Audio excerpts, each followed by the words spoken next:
আবার সে এসেছে ফিরিয়া। ফের চওড়া হচ্ছে করোনার থাবা। উৎসবের মরশুম শুরু হয়ে গেছে। বড়দিনের ভিড় উপচে পড়তে শুরু করেছে রাস্তায়। এরপর সামনে বর্ষবরণ। তার মধ্যেই চোখ রাঙাচ্ছে ভাইরাসের নয়া ভ্যারিয়েন্ট JN.1। কেন্দ্রীয় স্বাস্থ্য মন্ত্রকের রিপোর্ট বলছে, একদিনে দেশে কোভিডের এই ভ্যারিয়েন্ট থাবা বসিয়েছে 752 জনের শরীরে। শুক্রবারের রিপোর্ট অনুযায়ী একদিনে আক্রান্তের সংখ্যা ছিল 640। অর্থাৎ গত 24 ঘন্টায় আক্রান্তের সংখ্যা যে লাফিয়ে বেড়েছে তা স্পষ্ট। হু জানিয়েছে, গত এক মাসে গোটা বিশ্বে করোনার দাপট 52% বৃদ্ধি পেয়েছে। উপসর্গগুলি সাধারণত সর্দি কাশির মতনই, কিন্তু এই JN.1 ভ্যারিয়েন্টের বিশেষ কতগুলি লক্ষণ দেখা যাচ্ছে যে অত্যধিক গলা ব্যথা এবং মুখের মধ্যে ব্যথা। সুতরাং এই ধরনের কোনো লক্ষণ, হাঁচি কাশি তার সঙ্গে গলায় ব্যথা যদি হয়, এবং দ্রুত পরীক্ষা করে নেওয়াই বাঞ্ছনীয়, কারণ পরীক্ষা করলে আমরা নিজেকে আইসোলেট করতে পারবো। শুক্রবারও এ রাজ্যে একদিনে করোনা আক্রান্তের সংখ্যা ছিল 8। এর মধ্যে শুধু কলকাতারই ছিলেন 5 জন। 2020-তে বছরের শুরু থেকে আছড়ে পড়েছিল করোনার প্রথম ওয়েভ। এবারও সামনে নতুন বছর।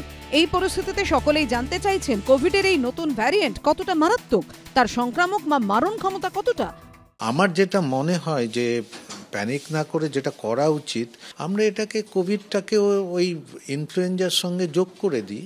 কেননা কোভিড হয়তো একদম নির্মূল হবে না। ভ্যাকসিনেশন আমরা দেখেছি যে যারা ভ্যাকসিনেটেড তাদের সিভিয়ার সিমটমসে খুব কম হয়েছে। অতএব সেক্ষেত্রে কোভিডটা ইনকর্পোরেট করে দিলে এটা করা যাবে।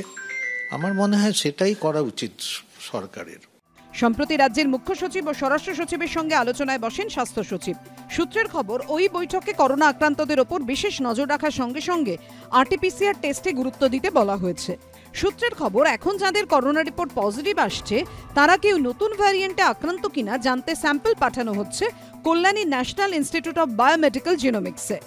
কোভিড কিন্তু কমিউনিটি থেকে যাবে না, এর চরিত্র পরিবর্তন করে কমিউনিটিতে বহু বছর ধরে থাকবে, এবং যত দিন যাবে তত এর চরিত্র পরিবর্তন হবে। এর হয়তো ইনফেক্টিভিটি বাড়বে, কিন্তু এর মারণ ক্ষমতা কমে যাবে।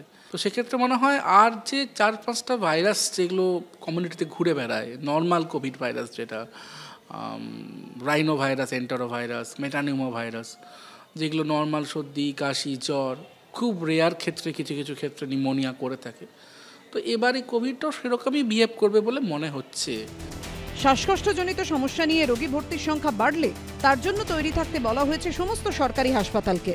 বেলেঘাটা আইডি সূত্রে খবর, তাদের 68টি বেড তৈরি আছে। প্রস্তুত আছে 46টা ভেন্টিলেটর।